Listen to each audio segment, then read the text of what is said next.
જી, શું નામ તમારું? મારું નામ દશરથલાલ નાથાલાલ બારો, રિટાયર્ડ જજ, આજે સિટી ક્લબ પશ્ચિમ વિભાગ નડિયાદ.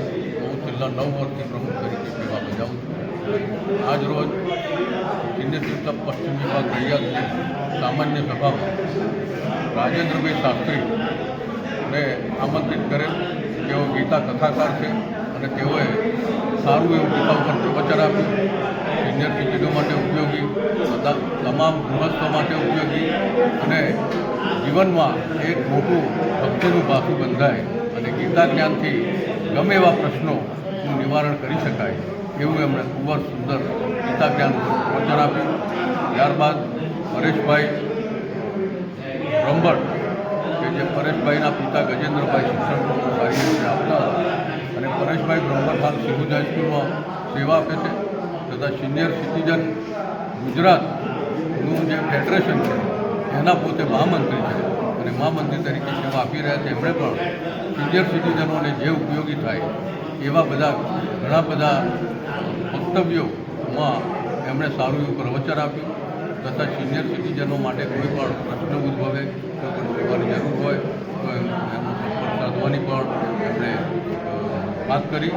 આ ઉપરાંત અશોકભાઈ બ્રહ્મભટ્ટ જે ગુજરાત બ્રહ્મભટ્ટ મહાસભામાં તથા સિનિયર સિટીઝન ક્લબ ગુજરાતના સિનિયર સિટીઝનોની જે ક્લબ અમદાવાદ માટે કાર્યરત છે એમાં પણ એ પોતે સારી એવી સેવા આપી રહ્યા છે અને આ ત્રણેય વક્તાઓએ આજે જે હાજર રહેલા લગભગ 251 સિનિયર સિટીઝન એમને સારું એવું જ્ઞાન પ્રાપ્ત થાય અને જીવન જીવવાની એક જીવાડાળી બની શકે અને પોતાના જીવનમાં ઉપયોગી થાય એવા ખૂબ સારા પ્રવચનો આપ્યા. એ બદલ એમનો અમે ખૂબ આભાર માનીએ છીએ. મીડિયા તરફથી મનરાજભાઈ તથા જીગર પંડ્યા પણ આ વક્તવ્યોનું એમણે રેકોર્ડિંગ કર્યું છે, વિડીયો ઉતાર્યો છે અને એ બદલ એમણે જે સહકાર આપ્યો એ માટે એમનો પણ આભાર માનીએ છીએ. ગૌતમભાઈ બ્રહ્મભટ્ટ અસ્મિતા અભિવાદન સમિતિ તરફથી હાજર રહેલા અને એમણે પણ શ્રી રાજેન્દ્રભાઈ શાસ્ત્રીનું ગીતા કથાકારનું શાલ ઉડાડી અને ફૂલહારથી સ્વાગત કરેલ, સન્માન કરેલ. દિલીપભાઈ ભટ્ટે પણ આનું એનાઉન્સિંગ કરવામાં સારી એવી મદદ કરેલ.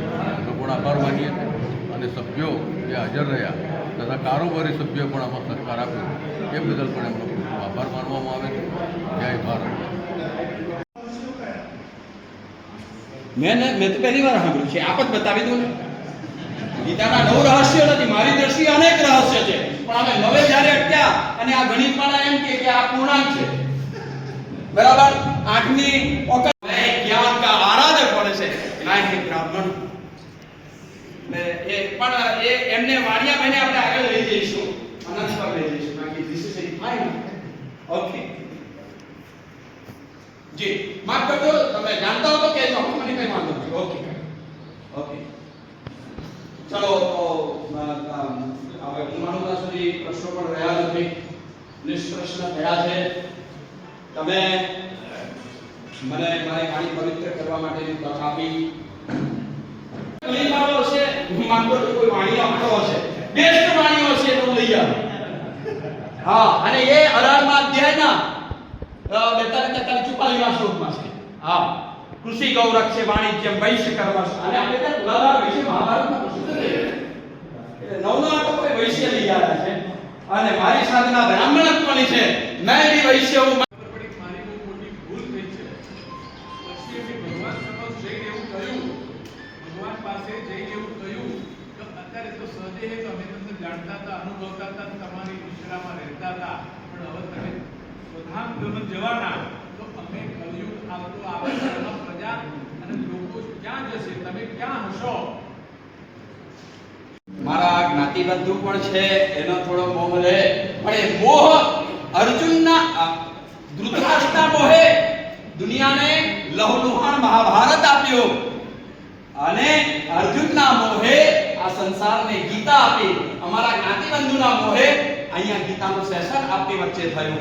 આ પણ મોહનું પરિણામ છે, પણ આ દિવ્ય મોહ છે અને ઓલ ટાઈમ વેલકમ છે. જી ઓકે ઓકે યસ પ્લીઝ.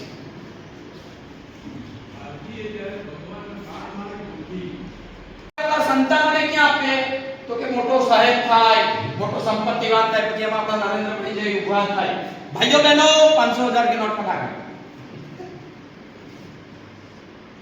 જ્યારે બાલીએ અંતિમ સમયે કીધું યહ તનય મમ શમ સંતાનોને ક્યાં આપવા એ સૂચન પણ છે આ કથાનકમાં વિનય યહ તનય મમ શમ વિનય પદ કલ્યાણ પદ કબૂલીજીએ ગહિબા સુરે નર ના આપન દાસ અંગદ કીજીએ થેન્ક્સ ટુ મારા માતા પિતાને મારા દાદા દાદીને મારા ગુરુને જેમણે મને રામાયણ શીખવાડી થેન્ક્સ ટુ મારા ગુરુને કે જેમના મંત્રને કારણે ગીતા અને આ પણ તમારા પરિવારમાં બાળકો ગીતા વાંચતા ના હોય તો તમે શરૂ કરી દેજો તમારા બાળકો આપોઆપ વાંચતા કરી દે થઈ જશે અને તમને ન ગમે ને તો બાળકોમાં આ સંસ્કાર થાય એટલા માટે પણ ચાલુ કરજો એ મારી માંગણી અંગદ અંતિમ સમયે હું કર્મને અનુસાર જે યોનિમાં જન્મ લઉં ત્યાં એની માંગણી છે કે હું માત્ર ને માત્ર તમારી શરણે લઉં આ એક માંગણી છે અને એ રીતે જે પૂર્વાશ્રમના એમ કહેવાય છે કે જે એ જ ભારતી કૃષ્ણ અવતારમાં આયા એ બાલી છે એવી એની જન્મની પણ યાત્રા છે કારણ કે છઠ્ઠા અધ્યાયનો 8મો શ્લોક કહે છે યમ યમ વાપીશ્વરં ભાવમ ત્યજત્યંતે કલેવરમ તમ તમેવાઇતિ કાંતે સદા તદ્ભાવ ભાવિત જેવા ભાવથી આપણે આ શરીરને છોડીએ એવા ભાવથી ફરી પાછા આપણે પ્રાપ્ત થઈએ છીએ ઓકે એમાં કઈ રહી જતું હોય તો તમારે કહો હું ઓર ગહેરે પાણી પે કોશો અંદર ઉતરું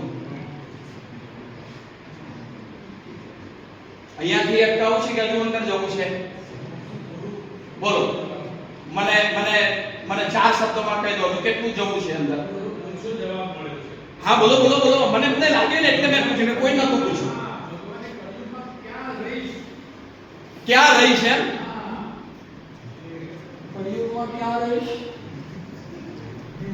ભાઈ હરિ અનંત હરિ કથા ના ના ના ના એ જવાબ જ ના અપાય અમુક પ્રશ્ન જવાબ જ ના એ બુદ્ધિશાળીઓ આપે આપણે તો બુદ્ધુ છે તમે મને કહો આમના પ્રશ્ન જવાબ તમારા બધાને માટે નહીં કહી દીધી સોરી ભગવાન બધે છે હા કે ના જવાબ આપી દો એમને ભગવાન હર સમયમાં છે હા કે ના કેસમી નમણા પણ છે બધે છે બધામાં છે કઈ રહીશ બધે જ રહીશ હા પણ નાના બાળકને શ્રદ્ધા જન્માવવા માટે કઈ કેવું પડે અને એવા કથાનકો પૌરાણિકો વાત લાવે છે એ જે લાવતા હોય તમે જ પોતે કહી દો ક્યાં કેમ ને વચન ક્યાં આપ્યું તમે કહી દો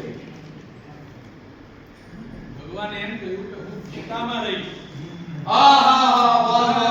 પણ ફરી પાછા રામાયણ વાળા ઉભા થશે કે તો પછી રામાયણમાં કોણ વીર પુરાણ ને કોણ બાઇબલ ને બધામાં દે છે બરાબર આપણે એક મેચ્યોરિટી પછી આ શકાય બરાબર ગીતા મે હૃદય પાઠ ગીતા તો મારું હૃદય છે અને હૃદય વગર હાર્ટ પે ખૂબ ખૂબ ધન્યવાદ અને દરેક પ્રશ્નના ગીતા જ્ઞાન જેણે સાંભળ્યું એ એમની એક માગણી કરી એ સ્વીકારજો હું પણ વિનંતી કરું છું કે ગીતાનું અધ્યયન કરજો ગીતા વાંચજો ગીતાના પુસ્તકો ફરીવાર તમને મળશે એવી એમણે ખાતરી આપી છે અને આ જે પેપર્સ વેચે છે એમાં યુવા પસંદગી મેળાની બધી વિગત છે એનો ઉપયોગ કરજો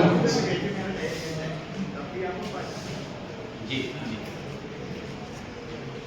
અમે આ સેવા આપી છે